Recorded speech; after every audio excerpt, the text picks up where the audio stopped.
Have you ever stood at the edge of something new in your life and just felt that pit in your stomach that says, what if I fail? What if I mess this all up? What if I can't come back from it? Well, I want to tell you, you're not alone. In fact, you're in good company because every one of us wrestles with fear when it comes to taking a step of faith into the unknown. Welcome to Pure Heart Church's online campus. We're so glad that you're here with us today. And if you're new, we want to connect with you. Just head on over to pureheart.org/connect so that we can get to know you and we can help to give you your next step. But let's return back to that place, that moment when we're standing on the edge, staring into the unknown. We've all been there, right? Facing a leap that could lead to new possibilities or possibly end in regret. Maybe for you, it might be a career change that you've been putting off, a conversation you've been avoiding, a dream you buried years ago that just won't stay buried. Or maybe it's something more spiritual. Maybe you've heard about Jesus, but you've never really trusted him with your story. So you wait, you hesitate, because what if it doesn't work out? But here's the twist. What if the greater risk is never taking the step at all? Today's message is all about that moment, the moment where faith gets real. Not because all the answers are clear, but because God is. Today, we're diving into what it really means to take a risk, to walk in obedience to God. How that kind of bold trust can turn our faith into a real adventure. It might be to just reframe how you think about fear, failure, and what it means to follow Jesus. No matter where you are in your faith journey, whether this is all brand new or you've been walking with Jesus for years, this message is for you. Welcome to church.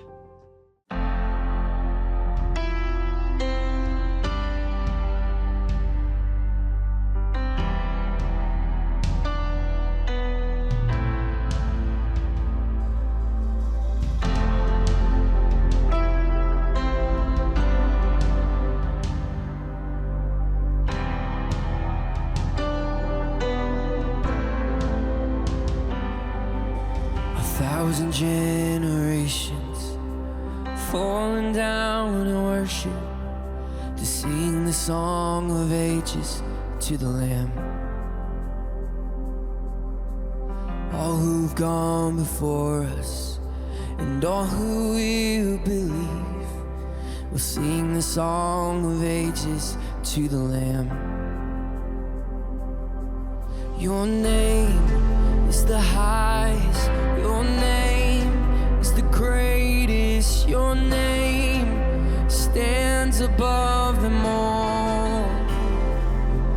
All thrones and dominions, all powers and positions, your name, oh, it stands above them all. And the angels cry, creation cries, holy, you are lifted high, holy, holy forever.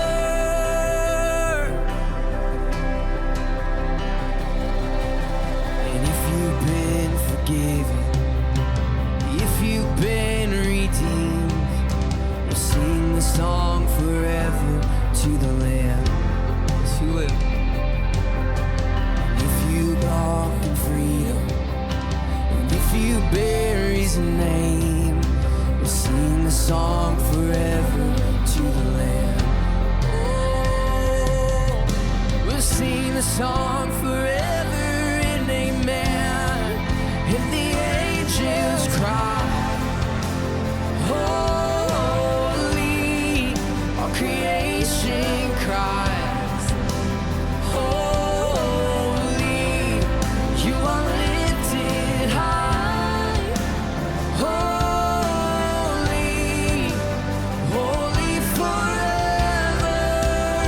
Hear your people sing, hear your people sing, holy.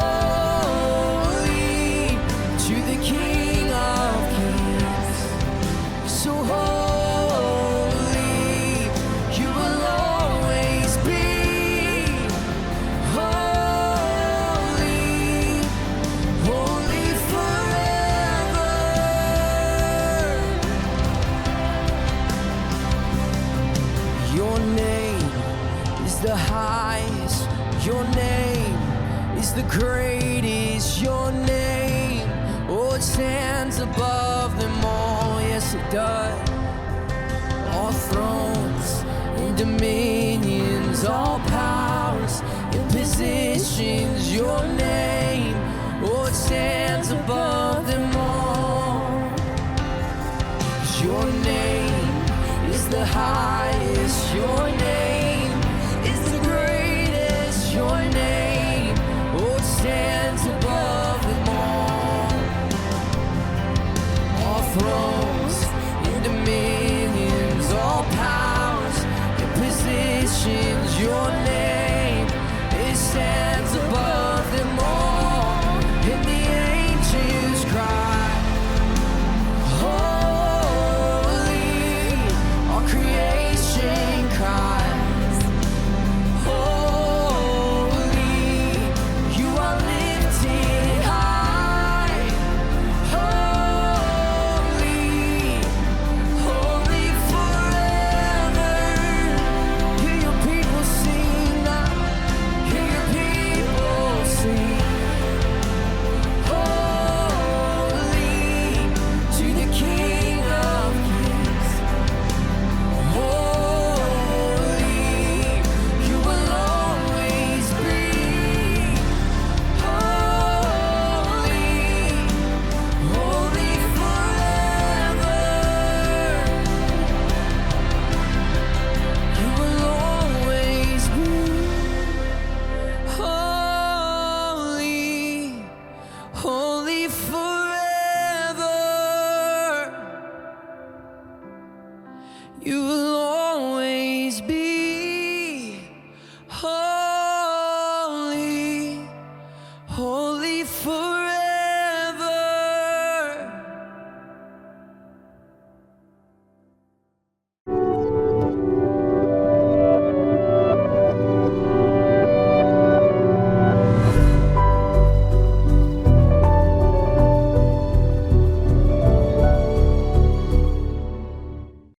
So years ago, and I'm going to say end of last century because that makes me sound like I'm really old and a time traveler.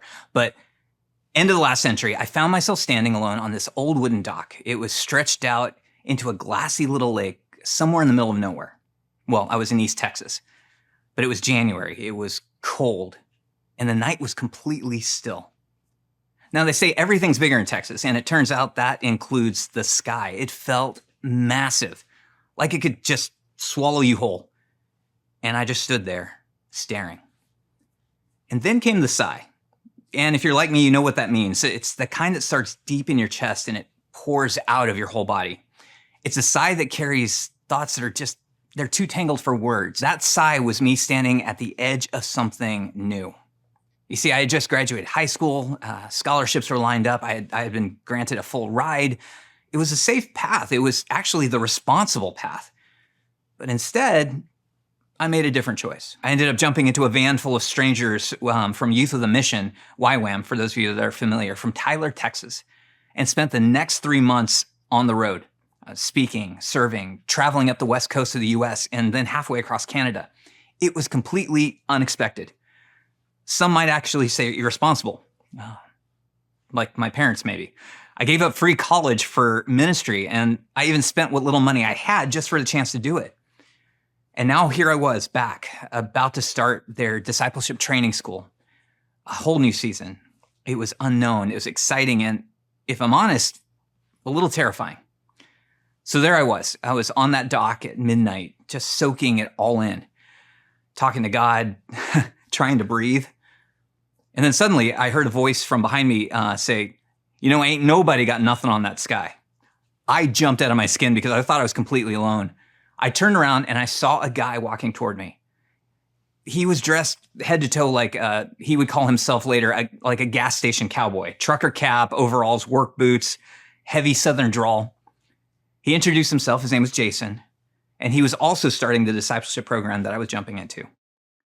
We ended up standing there for hours on that dock, telling stories, laughing about life, talking theology, dreaming about the future. I love that his faith was new. It was raw. It was electric. And at one point he said, I just want to see the kind of stuff the guys in the Bible saw. Do what they did, And I nodded. I knew exactly what he meant. But he went on. He said, I want to be that kind of person.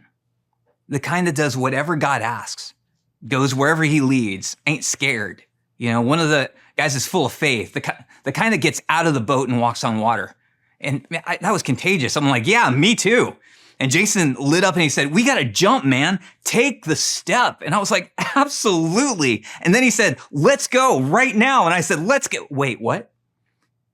Jason actually wanted us to literally step off the dock right then into the lake in January at 3 a.m. Now, I like to think of myself as a risk taker, but this was a bit of a stretch. Because did I mention it was freezing? What's surprising is that it's amazing how much of a theology expert you can become when you don't want to do something. My brain was rolling. I started rattling off reasons why this absolutely wasn't necessary. I said things like, you know, man looks at the outside, God really looks at the heart. Things like, there's a difference between faith and foolishness. You know, Jason, even in the Bible, this happened like once. You know, even throughout we really shouldn't test God. You know, I was going so far into, you know, in the original Greek, I think it actually says, but then I got practical, appealing to the realism of the moment. First off, for those of you who grew up in the 80s, I'm standing on a dock in a lake in the middle of nowhere with a guy named Jason. That's not starting off well. But then I jumped into other things. You know, hey, Jason, I have a small fear of this thing called drowning. And on top of that, hypothermia. I'm not a fan. There might be eels. By the way, it's really dark. And if you hadn't realized, it's 1995. Our cell phones aren't built for this yet. More importantly, no one will hear our screams. Oh, by the way, did I mention eels? But none of that seemed to affect Jason. He just smiled and said, what's the worst that could happen? Literally everything I just said. For some reason, he hadn't heard the part about eels. I don't know if I was stuttering, but here's what I found out. He wasn't being reckless. Jason wasn't trying to prove something. He knew God wasn't commanding him to walk on water. And what he said next stuck with me. He said, you know, I know God doesn't have to let me walk on water, but I never want to miss out because I didn't ask. Or worse, because I didn't try. What if the reason I don't see this kind of stuff is because I'm not even looking for it? And that hit me. Because I knew exactly what he meant. Dale Carnegie once said, inaction breeds doubt and fear. Action breeds confidence and courage. And I believe that's true spiritually too. You see, faith isn't about having all the answers. It's about taking that next step. Because life was never intended to be about comfort. It's supposed to be about transformation. God calls us into a life that's full of purpose, full of impact, full of his presence. But we'll never experience that fullness if we're still clinging to what's safe and predictable. So maybe the question isn't, what will happen if I step out? Maybe the better question is, what might I miss if I don't? So, at 3 a.m., under that wild, endless Texas sky, Jason and I looked at each other, we counted the 3, and stepped off the dock. Now, don't worry, we'll come back to that story. But if you grew up around church or have read the Bible, you've probably heard of a guy named Jonathan. He was the son of King Saul. He was also best friends with David, who just happened to be next in line for the throne, which that's awkward all the way around. You want to talk about messy holidays or even hanging out on the weekend. It was a little messy. Jonathan was caught between the current king, his dad, and the future one, his best friend. But what defined his story didn't have anything to do about politics. It was actually about faith. You see, because of Jonathan's life and his position, he saw firsthand who God was, what he was capable of, and what could happen when someone stepped out in radical trust. And that exposure, it shaped the kind of risks that he was willing to take. One of the wildest examples of this is 1 Samuel 14. And I'll just kind of paraphrase, tell you the story. You see, Israel is locked in battle with the Philistines, which seems to happen a lot in the Old Testament. Tensions are high, and out of nowhere, Jonathan, he turns to his armor bearer and says, hey, let's go over to the Philistine outpost. You see, there's actually no mention of like a strategy meeting up to this point, or he hadn't come out of a prayer circle and said this. He hadn't checked in with his dad, the king. He just said, hey, let's go. And so off they go, just the two of them, down this rocky ravine between the cliffs named, I'm going to butcher these names, Bozez and Sinet, which are probably Hebrew for sketchy and slippery. But the point is, Jonathan drops this gem next. He looks at his armor bearer and he said, let's go across to the outposts of those pagans. And catch this word, perhaps the Lord will help us. For nothing can hinder the Lord. He can win a battle whether he has many warriors or only a few. That word I wanted you to look at is perhaps. That's a crazy word. That's it. No angel of the Lord appeared. There was no voice from heaven. There's no mention of a prophet coming and saying, hey, why don't you do this? There wasn't a burning bush. There's no Google Maps to help. There's not a fleece like Gideon. Just maybe, perhaps. And what I love is his armor bearer, shout out to this guy, by the way, just says, do whatever you think is best. I'm with you, heart and soul. Now that's a ride or die friend. Some of us can't talk our friends into stopping at Starbucks. It's out of the way. There's 5 on every corner. But now here's this guy. Jonathan might as well say, hey, you want to go dodge traffic? And bro's all, yeah, I'm in. Want to play catch with lawn darts? Sounds good. Base jump off a high rise? Hey, let me grab my chute. Can I just say we all need a friend like that? And by the way, I'm not him. So Jonathan goes on to say, we'll let them see us, talking about the Philistines. And if they say, stay where you are, we stop. But if they say, come on up, we'll go. Because we're going to let that be the sign that God is with us. So they do just that. The Philistines see them and say, come on up here and we'll teach you a lesson. And Jonathan's like, perfect, that's our sign. Sign? Remember, this was a perhaps, this was a maybe. If he's wrong, they die. Sure, makes sense. So they climb up, hands over feet, and what happens next is absolute chaos for the Philistines. See, Jonathan and his armor bearer take on 20 soldiers and absolutely beat the snot out of them. But then something even crazier happens. The passage says, suddenly, panic broke out in the Philistine army, and just then, an earthquake struck, and everyone was terrified. Did you get that? The earth moved. The world shook. But here's the part that messes with me. Would the earth have moved if Jonathan hadn't? You see, there's no guarantee, there's no divine confirmation in this story, no audible voice, just faith built on character and memory. Jonathan knew who God was. He also knew what God could do. He knew who the Philistines were and that they stood against God's purposes. So he asked the only question that really mattered. Why not? But I want you to get this. Jonathan wasn't promised a miracle, and he wasn't waiting for proof.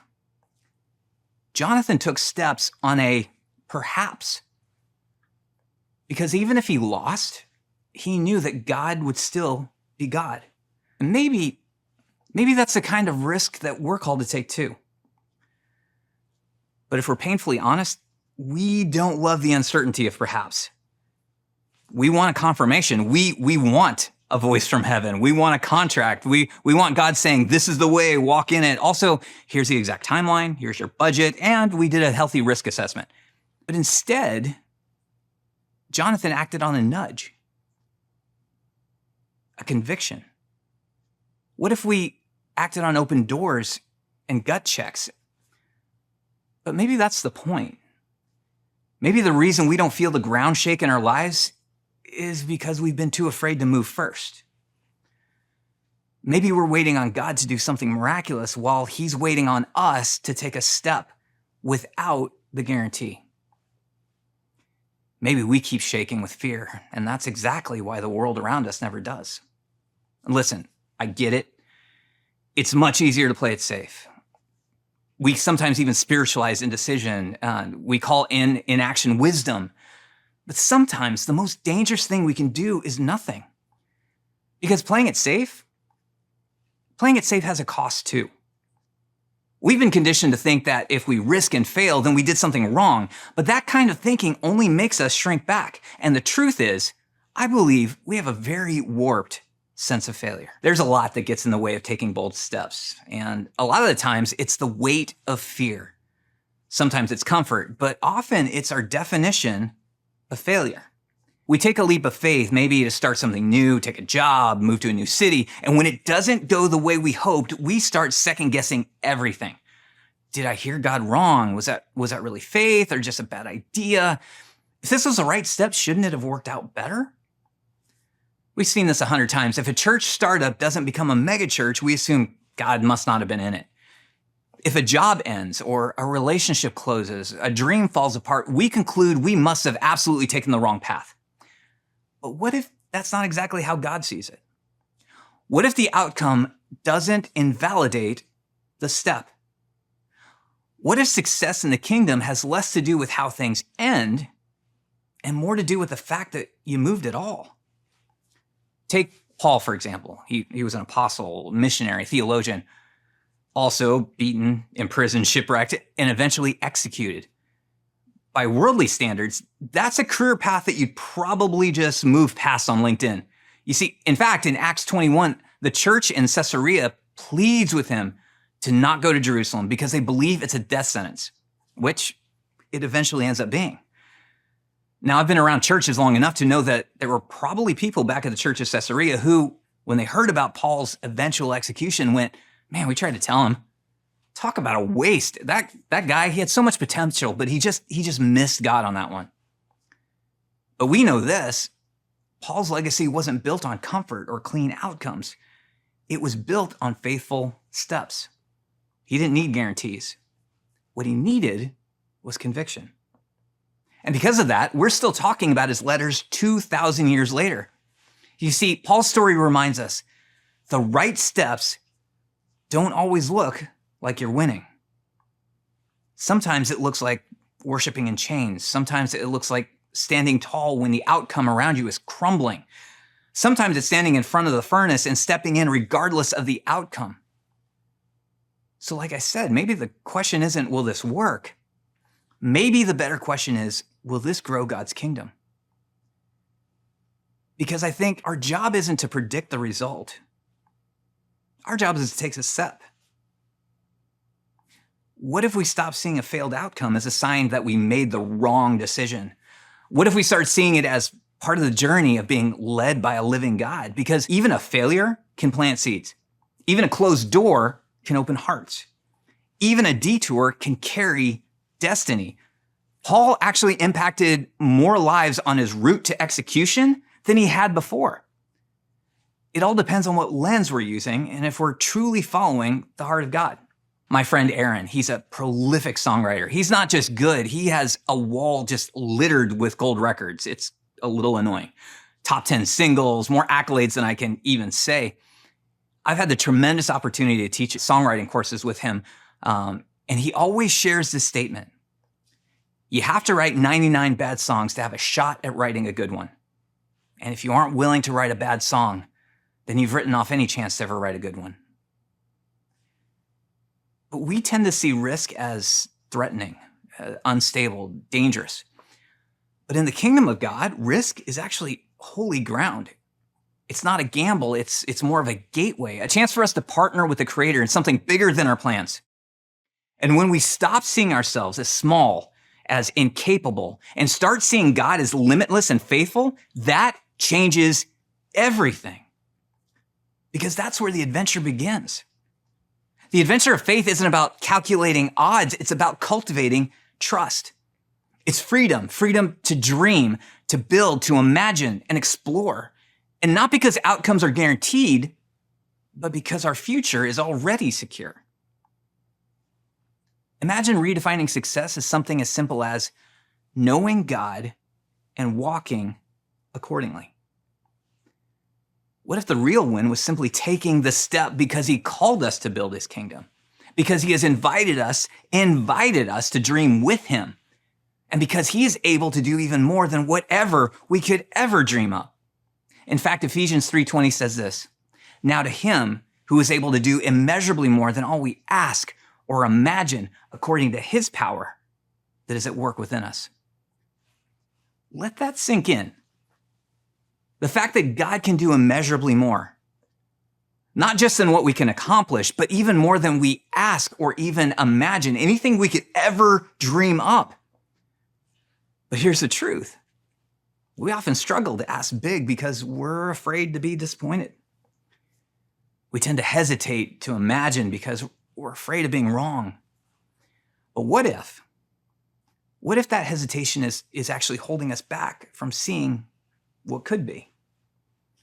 What if all these kingdom possibilities around us are just waiting for someone brave enough to say, I don't know how this ends, but I trust the one who does. So take the risk. Build the thing, write the song, start the conversation, say the yes. Because when we dare to move, even if we don't get the result we expect, we just might stumble into something deeper, richer, more beautiful than we ever imagined. Not because we were certain, but because we were willing. It was 3:30 in the morning after stepping off the dock that night. And Jason and I sat side by side on a wooden bench in the campus laundromat. We were barefoot, wrapped in towels, shivering, and honestly exhausted. I still remember our soaked clothes thumping rhythmically in the dryer in front of us, and it was a slow soundtrack to what had just happened. We were two young guys in the heart of East Texas, completely drenched, absolutely freezing, and grinning like fools. And you know what? We weren't sitting there debating where we'd gone wrong. We weren't asking why God didn't part the lake or lift us up with angel wings. We weren't disappointed that we sank. There wasn't any shame, no finger pointing, no regret. Just this incredible sense of freedom. We had stepped out. We had tried. And that was the win. Because sometimes the miracle isn't in walking on water. It's in having the courage to actually leave the dock. It's in realizing that in itself is enough. But even that requires a huge step of surrendering our sense of control, because you and I, we like to believe that the buck stops with us and that we're the makers of our own destinies. You've probably heard that said before. When the truth is, we're simply the takers of our own next steps. And those steps can be paralyzing if we haven't surrendered to the fact that the kingdom of God eclipses what we think we control. See, success and positive outcomes were never part of the equation, but abundant life is. And we have to grasp that those are not the same thing. The abundance comes from what you're chasing. And are we chasing successful ventures, or are we chasing God, regardless of our personal status or even reward? For Jason and I, that night on the dock, we weren't chasing a spectacle. We were chasing a God big enough to be trusted in the unknown. And that moment, that soggy, sacred, late night moment, taught me something that I've never forgotten. And it's this: the greatest freedom in life doesn't come from playing it safe. It comes from knowing who God is and saying yes to opportunities that align with his mission, no matter the results. And maybe that's where you are right now, standing on your own kind of dock, looking out into the unknown. You're weighing the risks. You're wrestling with the fear. And maybe you've never taken that step before. Maybe you've heard about faith, about Jesus, about forgiveness and purpose, but you never actually moved toward him. Today, maybe the step God is inviting you to take is the first one, the biggest one, the one that changes everything. It's a step of faith to trust Jesus with your life, to stop waiting for perfect conditions, to stop needing all the answers, to stop carrying shame or even fear or the pressure to have it all together. Because the truth is this: Jesus already stepped toward you. He stepped out of heaven. He stepped into our brokenness. He walked to the cross and he took the weight of sin, failure, fear, and death, all of it.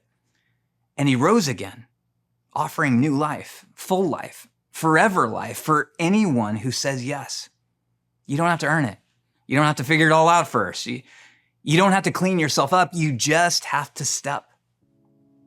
So if you're ready, maybe ready to stop playing it safe, ready to walk into the fullness of who God created you to be, ready to trust him with your story, then this is your moment. Take the step. Say yes to Jesus. Not because you have every answer, but because you've seen enough to know he's worth trusting with what's next. Maybe this is the moment where your earth starts to shake. And if that's you, if you're ready to begin a relationship with Jesus, you can start right here, right now, with a simple prayer. And there's nothing magical about these words, but if they reflect the posture of your heart, then God hears them. If that's you, would you pray with me? Jesus, I need you. I believe you love me. I believe you died for me and that you rose again. Today, I am stepping toward you. Forgive me of my sins. Fill me with your spirit. Lead me into the life you've created me for. I give you everything, my past, my present, my future. From this day on, I'm yours. In Jesus' name, amen. If you prayed that prayer, that was a step. And I need you to know this, you didn't take it alone. You've just stepped into the greatest adventure of your life, not because everything will be easy, but because now you never walk alone. So wherever you are, in a church building, watching from home, or even if you're listening in your car, I need you to remember this. You don't have to have a voice from heaven to say, this is your moment. I can tell you it right now. This is your moment. Take the step and just watch what God does next. If you said yes to Jesus today, let us know in the comments, and Pastor Matt will make sure we have the opportunity to walk alongside you. And if God is prompting you to support the mission of Pure Heart Church, step up and use the QR code that's shown on the screen, or head over to pureheart.org/give. We are so grateful for you, and we believe God is going to continue to do amazing things in your life. Wasn't that a powerful reminder today that our faith, it's not about playing it safe. It's about actually taking that next step, even though it goes against human nature sometimes, when the outcome's uncertain. And maybe for you today, that first step that you took was actually, for the first time, making a decision to follow Jesus. We would love to celebrate that with you. That's the beginning of the greatest journey of your life, and you're not meant to walk it alone. So do us a favor, head on over to pureheart.org/handraise. Let us know that you said yes. One of our team members would love to connect with you to help you take those next steps. Now for the rest of us, maybe today was a little bit of a wake-up call, a moment of clarity, we could say. And we realized that we've been stuck. We've been playing it safe, and God's been calling me and you to something actually more. Kind of it's time to get out of the boat, to move before the miracle, to step, even if all we've got is a perhaps. That's where you're at. I want you to check out Pastor Heath's new book, Unimaginable. That's the name of it, Unimaginable. Today's message was just a glimpse of some of the bigger themes that he unpacks, and that's living with bold creativity. Let's have a spirit-led life, a purpose that pushes us to dream bigger, lead bolder, live with eternal impact. We weren't made to manage the status quo. That's not what God wants for us. We were made to disrupt it and dream with a God who does immeasurably more. So let's not just read those stories in the Bible and go like, oh, it's amazing what God did with those people. What if he's wanting us to be that story? What stories he want to tell through your life if you're willing to step out? So if that stirs something in you, go and grab that book on Amazon. Just search Unimaginable by Heath Michael Bottomley. And speaking of dreaming big and stepping out, check out one of the incredible ways God's using our church to make a real impact this school year. And that's through our classroom care kits. We get to serve teachers and thousands of students across our community because faith isn't just about what we believe, it's about what we build together and walk out. So check this out. So we often ask the question, if Pure Heart Church were gone tomorrow, would we be missed? Well, a few weeks ago, we launched our back to school drive for classroom care kits. And Pure Heart, you showed up in a big, big way. Our goal was simple but powerful: to bless teachers in our partnering schools by filling canvas tote bags with classroom essentials, showing them that they're seen, valued, and not alone as they step into another school year. And because of your amazing generosity, we were able to pack 473 of these classroom care kits. These kits were delivered to 7 of our local partnering schools, 2 schools up on the Navajo Nation Indian Reservation, and 1 school for at-risk children in Mexico. On top of that, we were able to provide additional supplies to children in need through our LifeBridge Resource Center here on our Glendale campus. Altogether, your generosity has impacted almost 12,000 children. And it wasn't just about the supplies. Many of you took the time to write personal notes of encouragement, words that will help carry these teachers through some of the hardest days in the upcoming school year. This, my friend, is what it looks like to be the church. This is what it means to love beyond our walls. Together, we're making a tangible difference in our community. Thank you, Pure Heart family.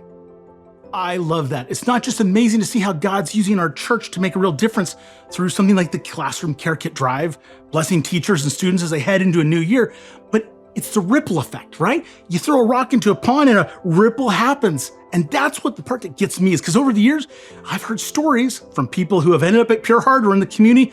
They had little to no faith, but when they saw a church like Pure Heart step in with a no strings attached love and come to love and serve them, they go, why would they do that? It doesn't make sense. They're not getting anything out of this.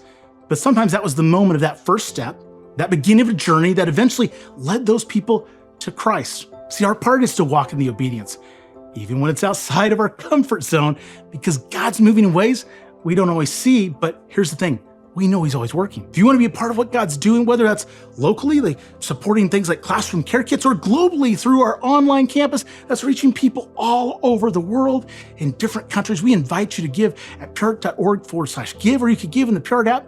Thank you so much for your generosity. When you give, you're not just donating, you're joining a movement, you're impacting lives with that love of Christ. And also, speaking of that Pure Heart app, if you haven't downloaded or updated our newly refreshed app, it is now time, because you got to head to that app store, make sure you got the latest version, because we just launched a new release and you don't want to miss anything. And if you found value in today's message, would you just be so kind as to like it and share it?